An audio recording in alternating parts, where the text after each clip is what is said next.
according to the CDC and the American Foundation for Suicide Prevention, men are nearly 4 times more likely to die by suicide than women. Yeah, you're a man, but men have feelings too. I thought like it was foreign for me to have those feelings, but what was normal for me in society was to act out of aggression. Ask each other, How does it feel? Okay, sing it to you. I'll sing it to you next time. Wholeness and love, family, and welcome back to another episode of Conscious Educators, the Heart-Centered Classroom. I am Rodney Solomon. Peace and love, family. My name is Mychal Mills, and today we're talking about something that's too often unspoken: men's mental health. Yeah, so this episode is for all the brothers who are holding it down, the fathers, the mentors, the men who feel the weight that we carry unconsciously and we carry in silence. Today, we create space to lay it down and pick up something softer, something I wish I was more aware of in my teenage years, and that is healing. So we're going to start by our inner weather report and also being Mental Health Awareness Month, right? Brother Mike, what is your current weather report, and what does mental health mean to you? That's a beautiful follow-up question. But let me answer the first one, and I like that this question is being asked in the way of what we're talking about. Because, man, we don't ask each other how does it feel? Okay, I'll sing it to you. I'll sing it to you next time. Oh, man, my weather forecast, I am sunny, partly cloudy, and it's just so beautiful. So many things are transpiring in my life, and so many things are transforming in my life, and I'm in a season of transition and just transitioning to the person who I am and becoming more the person I'm destined to be. So I'm excited for this season and what's happening in this season. Mental health is mental well-being for me. It's our ability to understand what's going on in our minds. It's our ability to understand our mind is going to either create cure or disease. And it's understanding how the mind works and operates, but also tending to your mind and your body and your emotions in ways that are really going to bring balance and healing. For me, mental health is isolated. But when you look at health and mental health is really, for me, is connecting all mind, body, and heart. Yeah. And understanding one affects the other.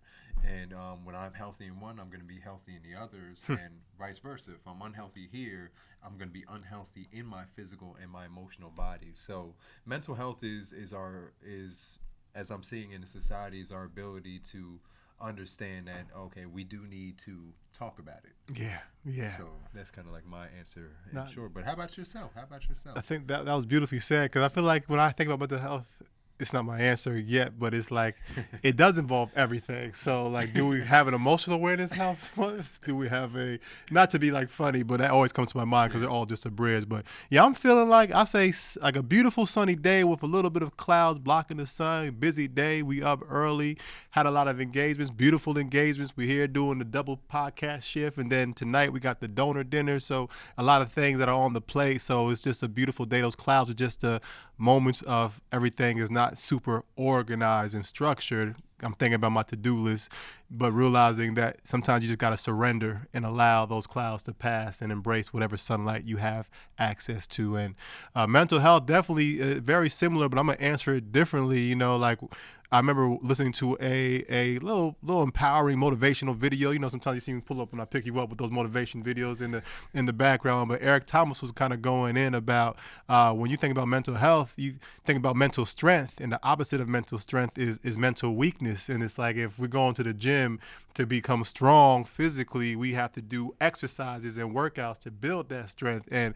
for our mind to be mentally strong, to handle difficult conversations, to process intense emotions, to deal with uncomfortable circumstances, you need a mind that's strong enough to even hold that frequency. You need a mind that is strong enough to have a creative level of thought and a level of curiosity and intuition, so that way you can find those solutions emotions, and it is a skill that I think it's not talked about a lot. Like we're talking, like peace is a skill, and peace is the center point of having a strong mental health, or I think a byproduct of having a strong mental health. And although it is tied to the heart, it is tied to the body. You know, things like mindfulness and meditation and self-reflection are what help me build that muscle to really have the clarity that I need on a mental level to really show up. So yeah, man, I definitely appreciate that check-in, but we almost forgot to do our gratitude, brother. You know what I'm saying? Yes. So we gonna squeeze that in here. You know what I mean? After this check, if you know this podcast, you know the routine. Like, what's going on? They're out of order. They're out of structure. But from our hearts to your hearts, we got to share these words to you, family. We appreciate you. We care about you. And we love you. And we truly mean that from our hearts to your hearts. And seeing that this is a special episode on men's mental health, I invite you and challenge you to share that with a man and just to help them feel seen and to feel valued and share these words. Of course, first, share these words with yourself. I'm saying one more time so you can truly feel it, but make sure you share this with a man in your life who needs that support and that love. So we appreciate you. We care about you. And we love you. Hey. And, I love what you said when you checked in because I think there's some reframing that needs to take place when it comes to mental health. We think about mental health. Health isn't a bad word in general. Nope. But the connotation of mental health is crisis. We think about, illness. And mental health crisis. And whatnot. And it has its origins there. So rightfully so. But we're not talking about mental strength or mental wealth, right? What builds that capacity within our mind? So I'm glad that we're talking about this today and just talk about the facts for a second. According to the CDC and the American Foundation for Suicide Prevention, men are nearly 4 times more likely to die by suicide than women. And I first saw that in the mask we live in. The mask you live in. Shout out to Shanti. Yeah, Shanti Branch. And I think we need to understand that because what is it that's happening within men that's affecting their mental health where they are dying by suicide at a larger rate than women? Man, 4 times more likely. And I've heard a lot about this as well, too, because the men will take more intense approaches when it comes to suicide, right? But from a non-clinical standpoint and just from my pure observation as being a man in this society, is just the conditioning we receive from childhood to Hollywood, the traumas the men in our family have carried from generation to generation, and just the things like just watching my father deal with emotion. It was never really much expression or talking about it or sharing vulnerability around it. Just like we just held it up and we channel that in other capacities. We just show up, we do the work, or we just do more work, or we do things to keep us distracted. We watch a lot of football.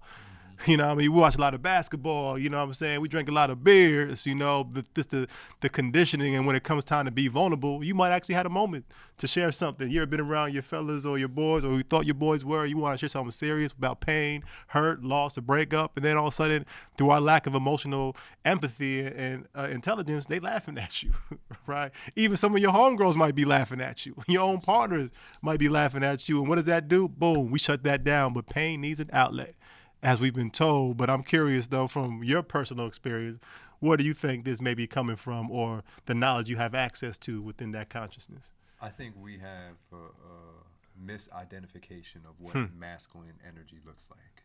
And that masculine energy that is tied to men and manhood, what it means to be a man. And I think that idea that is portrayed in media and TV, movies, music, it's really toxic because you're taught that you cannot be vulnerable, you cannot cry. I remember my first time when I was being vulnerable was my early 20s, might have been 2021 or 1920.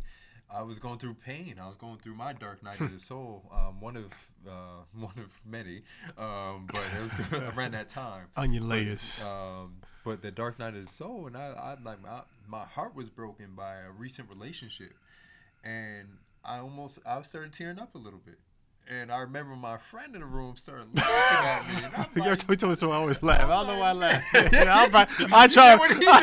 get a trauma. I'm trying to see if you healed. I'm trying to see if you healed from the trauma. You know, and I can laugh at it now because I'm like, wow, so much more strong. I had mental strength. I had mental wealth.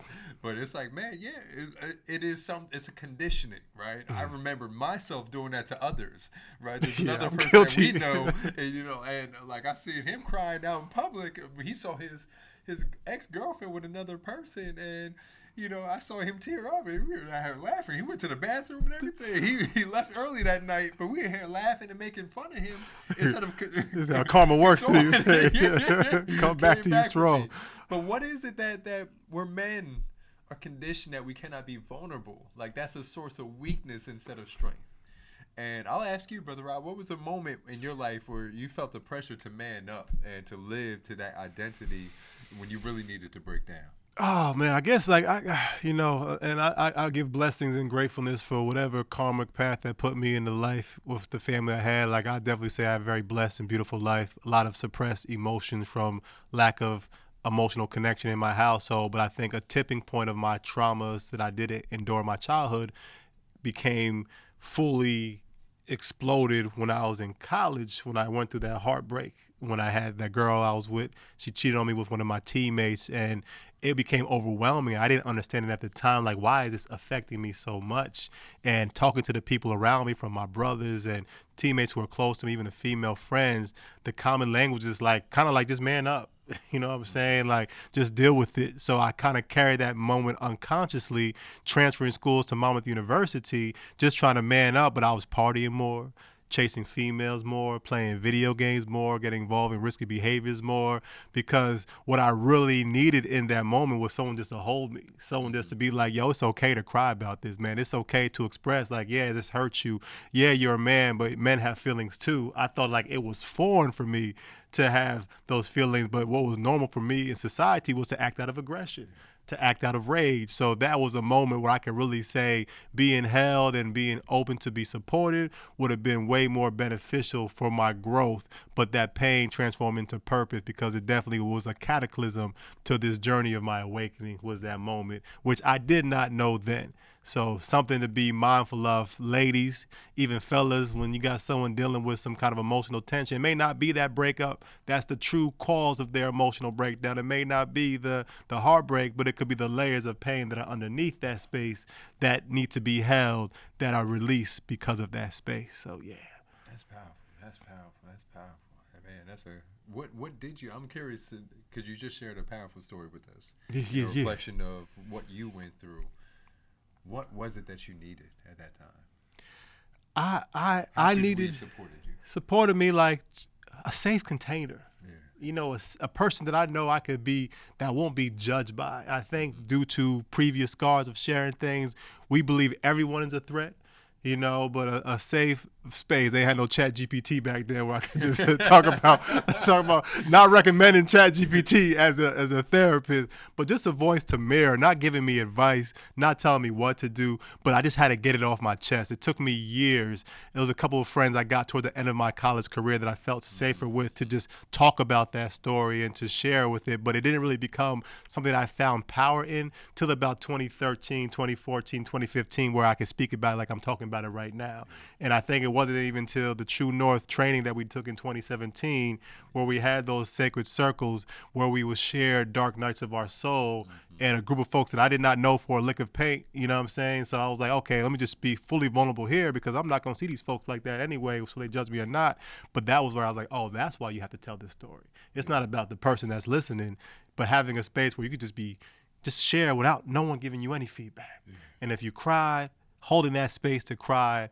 And I literally woke up feeling way more empowered and aware of what this experience was teaching me and where it was taking me to. But it did definitely affect my mental health in terms of my anxiety, my connection in relationships, my trust, my jealousy. That was just eating away at me in a silent space because I didn't fully process this experience. Yeah, wow, that's powerful. That's powerful. That's powerful, man. And I think that's real, because safe spaces, and it could be a person, it could be an activity. Yeah. I reminisce on some of my activities growing up, where it's like I was numbing a lot. You know, I was going to the drinking. I was going to, unhealthy coping skills, trying to not feel and doing what I thought was needed for the pain. Like, it would go away. Like, I could drink one night and it would But I suddenly wake up, disappear. it's like, oh shit. It's still there. It's still there. You're still there. And, fortunately for me, I had just a few outlets, and that's why I didn't get lost in that world, right? I had something to pull me out, and one of them was poetry. And I remember to this day, and it was in my late teenage years, I had a journal. I was writing more just before the digital age, and there were a few poems. It was just this one book was all about depression, right? And I had one poem titled "Men Get Depression." I'm writing about my pain in these poems. I'm like, wow, the titles of my poem within itself like really showed me like, oh, you were in a dark space, but at least you had an outlet. Yeah. Like I wrote it on paper, or I had one homegirl who was, able to see me, and it wasn't like we didn't have that relationship where it was like physical or we had to do that. Like it was someone that would always be there whenever no one else was, and I was able to share with her every once in a blue moon, when I called myself to it, to share with her what I was going through, and that's key. Just to throw another fact out there, according to Mental Health of America, about 19% of men in the United States experience some form of mental illness each year. So 19% of men each year experience some form of mental illness, and only 40% of that 19 receive some type of treatment. And I really want to lift that up because it was during my dark night where I realized I was just isolated, right? And we talk about how pain likes to be isolated. I don't like the light. I don't want to be seen. That was part of my withdrawal. I actually withdrew literally from Monmouth University. I stopped going to classes, right? I was going through pain. I had a lot of pain from my brother. I had a lot of pain from these relationships, and I was just isolated. So I was holding it in, numbing it, and I actually withdrew from Monmouth University, went to Salisbury State University, and I moved to a space where I didn't know anybody. Damn. Completely alone. And if you went into my fridge at any point, you just see a lot of alcohol, because that's what I was doing. I was just, and it wasn't like I was, blacking out every night, but I was just drinking to numb that feeling and coping. And around that time, because I was isolated and I was holding all that pain in, again, I was writing some poetry, and a lot of poems I can speak to came out of that particular period of my life. But I remember around that time is where I first had my experience with MS. And, it was clear as day. Body keeps score. I know we talk about it often, this connection to pain, trauma, and illness and disease, especially if it's unresolved. Yeah. Right? And it's trapped in your body. I'm like, oh, okay. But I can pinpoint, there was times in my life where it's like I was really at that brink.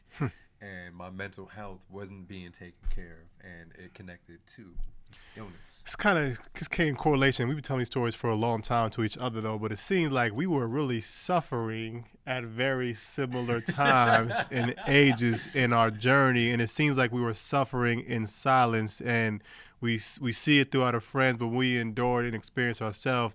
There's a deep silence, and I'm curious for you on that journey, moving to Salisbury State, leaving Monmouth University, in seclusion and isolation.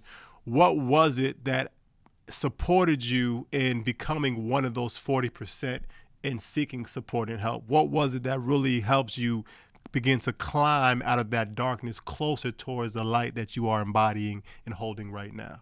Yeah, so I think the light in me was seeking healthier coping skills. The light in me was the one who, so it's all connected, right? These stories are all connected. And I talk about yoga for the first time. So I go to a yoga class. Was it hot yoga? Campus. No, it's a college campus yoga. It hurt my feelings, right? I wasn't flexible. I didn't have balance. I'm a lifelong athlete, and I couldn't get through this yoga class on a mat. And but I was seeking those things because I was trying to break free of something. So there was still, I guess you can say there was a level of hope in me, because I remember I was seeking healthier coping skills. I was still writing poetry. I was going to different churches, different denominations of church, trying to find a level of something, some connection. And that's where I first dabbled into Buddhism, right? And I found something that helped me feel connected. But that was supportive, and I think there were a few family members, my mother in particular. We had a deeper relationship when I was further away, especially in Maryland. Yeah. It's funny how that And works sometimes. yeah. It was powerful. We talk a lot. I think she came down once, stayed a weekend or two, but just communicating, checking in on people. My mother did that. A few friends, Gab did that, and they really checked in on me. So that's something that's understated. Just checking in. Yeah. And I wouldn't say checking in on you. I say checking in with you. There's a difference there. Okay, explain that real quick then on you. Yeah, it almost feels like, it's like, I know I'm a problem. You all right? I know. You gotta come good on, family members. I know I'm good. Stop checking on. Yeah, don't ask me if I'm okay. You know I'm not okay, right? But checking in with you is more humane for me, right? It's more empathetic, right? And then you're also sharing too, like what you at right yeah. Co-creative process. Don't make my shave feel so terrible. No, that's definitely real, and I think some valuable points that you just mentioned, because like in mental health and mental strength, it is individual, but it is community and collective. And we speak about it often, the research by Dr. Vivek Murthy and the epidemic of loneliness and isolation. And we sense it, we feel it, even coworkers that come into the space physically each day, but you can feel like there's a ghost in a shell. And you may not know the pinpoint answer of what exactly is going on. And specifically with the men around us who just do a lot and do a lot and do a lot. And sometimes may get irritated or triggered. But those are signs that just show you that there might be a little imbalance. Not saying we're not stable, not saying we can't function, but we could probably use a check-in with.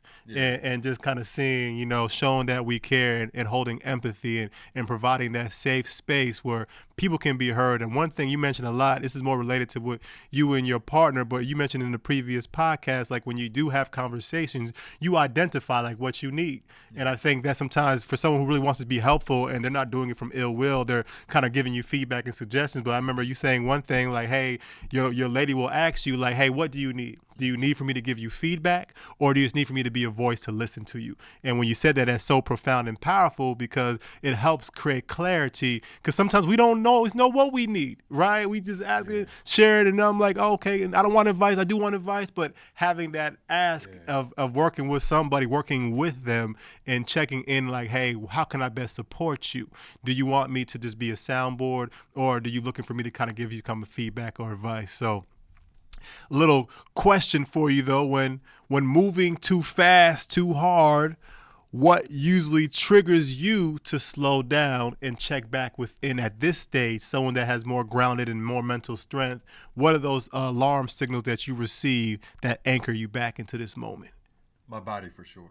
Yeah. My body is an anchor for me at this point in time. In my previous life, I'll call it that, I was numbing away from that because I didn't want to feel my body.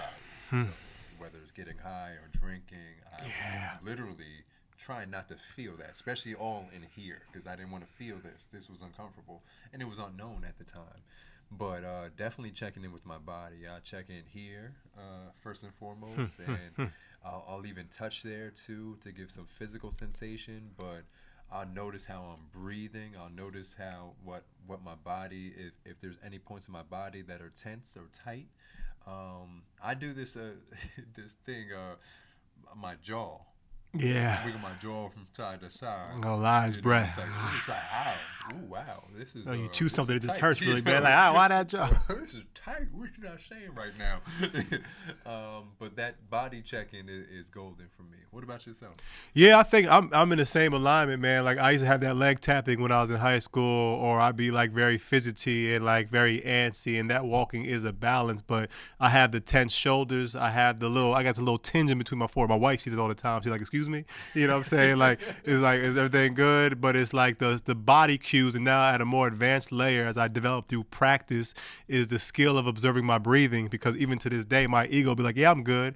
And let me just really listen. Am I really good, Rodney? That's what my mind is telling me, because the mind will play tricks on you. We have conditioned nature. We have some cognitive dissonance to what we really want to hear, the truth about ourselves, but the breath will never lie to me. And I can do it by placing a hand over my breath for a good 10, 15, 30 seconds. seconds, or just pausing and really giving the space to listen in that quietness. And I'm like, oh, okay, you hold it a little bit, it's a little bit tighter. Okay, I could consciously change it, but that makes me aware that maybe something I need to deal with. And I'm getting better now where I'm not holding it in. I'm finding ways to express it, talk about it, share it with the individual, or even process it with myself till I find the confidence and comfortability versus just reacting and getting it out in the moment. So the body and the breath are two key ways that help me check in on my mental health and my well-being. So yeah, I appreciate that question. And we're going to dive in a little bit deeper. We got a little bit more. And knowing that it's one thing we hear a lot, we don't always bring to the table, but these are two melanated brothers. We are two black individuals who are doing this work, and black mental health is something that is not spoken about enough. And we want to really bring this layer into Wraith because when you look at some of the demographics, all men are definitely have a huge struggle, but we want to identify specifically and talk about black men where the stakes get a little bit higher. Yeah, and just to give you a little bit more facts to what you're alluding to is, suicide amongst black youth have increased over 50% in the last decade. That's a lot, over the last decade. And black men are half as likely to receive mental health compared to their counterpart, white men. And I do want to give a shout out. I think you knew I was going to do this. Shout out to Black Men Heal. Hey. Right? It's a group out of Philly area, but they serve nationally. They have a weekly virtual call called King's Corner, where individuals come in, check in, and there's different generations on that call. There's young 17, 18-year-old men who come. There's elders, 60, 70, 80 years old, and we're sharing it's just some powerful transformation in our journey, and we're also learning. So there's some learning, and then there's some sharing, right? And that's powerful because it's good to see these groups come together in this day and age and really talk about mental health, mental health, and men's mental health, and talk about vulnerability, talk about shame, talk about guilt, and talk about the person we want to be. Yeah, no, that's powerful, and that's an alarming statistic, right? Increase over 50%, and we're less likely to receive any kind of care, and that could be because socioeconomic status, that could be the environment that we exist in, but to hear about containers that Black Men's Heal, being that it's a virtual space that gives access, makes it accessible, and makes it something that's possible for men who might feel alone, and I'm curious, as you've been a part of that container, what has that meant for you as a young Black man in America, and how has it supported your mental well-being and strength in this journey? It first showed me that I'm not alone. Yeah. Right. And there's actually, I think one of the most transformative experiences when a facilitator who's facilitating to us, I think it was on emotional intelligence. And this is the individual who actually worked for Black Men Heal. I'm not going to say the name and all that, but out of confidentiality. But this individual was vulnerable and told us that during some of the times I facilitated in the past, and I was working for Black Men Heal, I was suffering. I was on the brink of suicide. I had plans on taking my life. I was overdosing on this, that, and the third. And I was like, wow, you're in this therapeutic field, and you were still feeling it. And I'm like, wow, we have to talk about these things, right? And that was powerful because it was a radical vulnerability and share and openness like that individual showing up.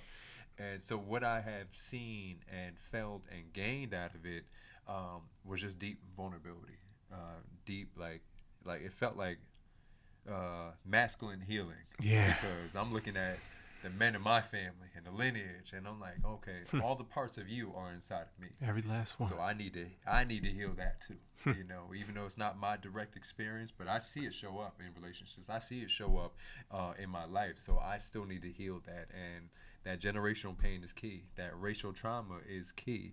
There's a reason why Black men are more likely to commit suicide other than over white men. And it's how are we teaching our kids, our young men? Yeah. And be strong. Don't cry. And these are things that are hiding parts of ourselves that are causing the pain and suffering. And one thing I won't forget that one of those calls asked us to think about critically is, when did you become a man? When did you know that you were a When man? society told me what a man is, or Yeah, and because I spirit? think about it as when we're younger, it's like I it was know. connected to sex, Yeah, yeah, right? yeah. And it's You a connected to man sex. now. Oh, you a man now. But what's the rites of passage? Mm-hmm. How does one actually become a man? Are we creating that in our community? Mm-hmm. So that's some of the things that the reflections that I took out of that Black Men Heal virtual space. But let me ask you this: when did you first realize that you were carrying inherited pain, Rod? Like generational pain, and or when did you finally name something that you never allowed yourself to say out loud? Yeah, I think what you just shared, beautiful reflection about the men's circle, and I think what you just shared about not just your pain, and I was thinking about talking about this. I'm gonna share it because this is scientific back research that you can look into. But on this journey of carrying generational trauma, it led me to this topic of melanin, and the size. Everyone has melanin inside them.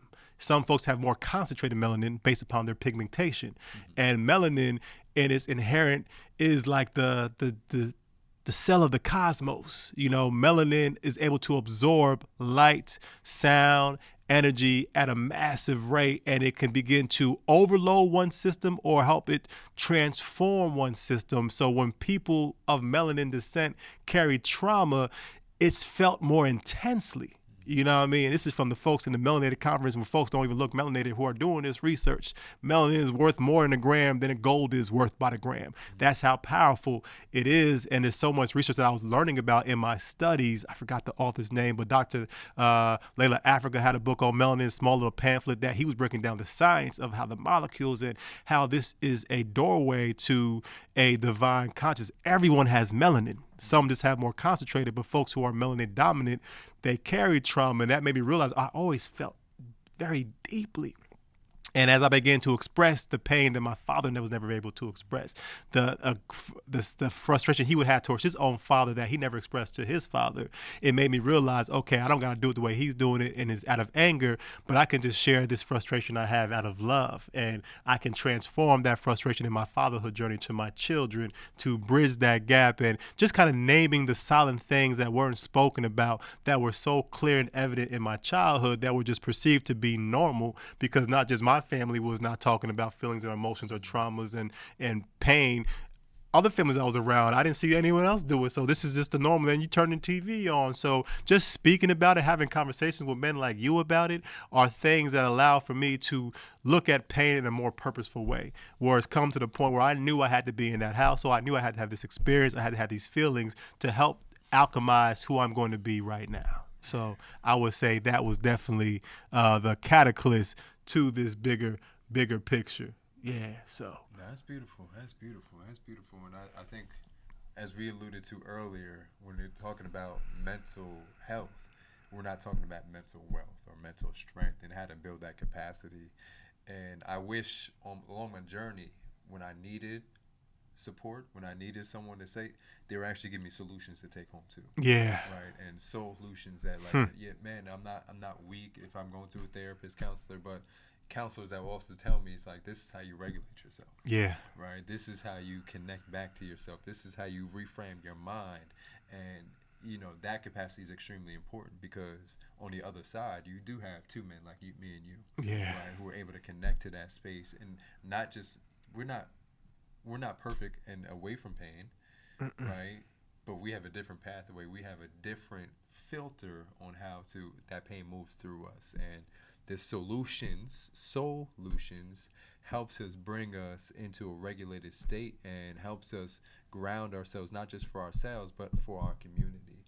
All right. So it's connecting first with the breath, right? And the breath work. And as Guru, breath of Ra, give us a little insight on why the breath is important. Oh man, it's a powerful tool. It's a tool that we don't have to think about consciously, but we can also override. And every emotion we experience has a specific breathing pattern. And when we're in that depression, we're in that anxiety, we're in that mental weakness, we're in a certain breathing rhythm. And if we could begin to first gain awareness of our breath by just pausing and listening, and then consciously controlling it, simple rhythms, in for 4, out for 4, in for 4, hold for 2, out for 4, begins to re-regulate our nervous system, which begins to access a higher side of our brain. And breath is a powerful tool. And I know journaling is your go-to, Mr. Poetry. Tell me about this as a tool for mental wealth and mental strength. Journaling takes what's inside of your mind, inside of your heart, and brings it out. It brings it to light. And poetry / journaling have been a great support and ally along my journey of healing. Matter of fact, my healing, you can take my whole journey and look at it through my poetry. Right? He got a book. He got a book. Journey in. But it's powerful. So there's no judgment. You're releasing, and you're also seeing from that journal entry or that poetry and the timestamp your growth over time. Right, so that's a powerful reflection there. And moving on to circles and community. Oh man, it's hard to heal in isolation. Some folks who may have that soul that has been through many lifetimes of experience and exploring in isolation, but healing is expanding in community. And I always think back when I started going to yoga studios in my beginning journey, the practice just felt different being in my room by myself or being in a room of folks I felt safe with, and finding communities where we have our check-ins as a staff. That was mental therapy. Having community circles where I'll just be able to express with non-judgment, but having spaces where you can be real, you can be authentic, and you can be vulnerable are necessary and key. And sometimes it may not be your own household until you build that container. It might need to be a space that could be a support to you. I see we got faith and ancestral practices, right? And we were talking about that in our next episode, the ancestral wisdom with Miss Eve. But as a man, how is that ancestral connection? I know you have a deep ancestral connection in practice, but how does that strengthen our mental health and well-being? Oh man, it connects me to something that's greater than myself. That's a part of myself, and it helps show me that even in what I perceive as isolation, I'm not alone. And this all has a purpose. My pain has a purpose, and my pain has a purpose to me to speak on it right now. And I think that faith and that greater connection, interconnectedness, has allowed me to see myself as not just me suffering, but see the world suffering. And how can I heal the world? By healing me. Right, and how can I be a beacon of light in the world is bringing that light inside of me. And so that's a deep practice within myself. And I'll touch in, you want to touch there too, therapy and cultural understanding. Black Men Heal, shout out to them, shout out to Beam, shout out to the Confess Project, and these are powerful. Shout out to Ashanti too, the Ever Forward. We're going to get him on this podcast. And the Mask You Live In, but these are just powerful practices for us to connect to. Yeah, I think therapy is getting a new dynamic. Shout out to Charlemagne the God. I remember my wife's my brother-in-law went to the mental health conference he had, and for a brother like that to go, someone that was born on these streets and from the old school hard knocks, we don't talk about feelings, to show up, it shows you the platform and how people are using it in a way to make therapy and counseling something that is needed. And it may not be for everyone, right? But it's something that could be an asset to supporting you. And for those who are listening, I don't got time. This sounds good, but I got a busy schedule. I'm telling you, we have to be selfish to be selfless. We got to prioritize ourselves and our well-being, and finding 10 minutes a day to come back home to yourself, to be in community, to deepen your faith, to find some therapeutic tool or dialogue is going to be necessary for us to raise the next generation of strong, wonderful men.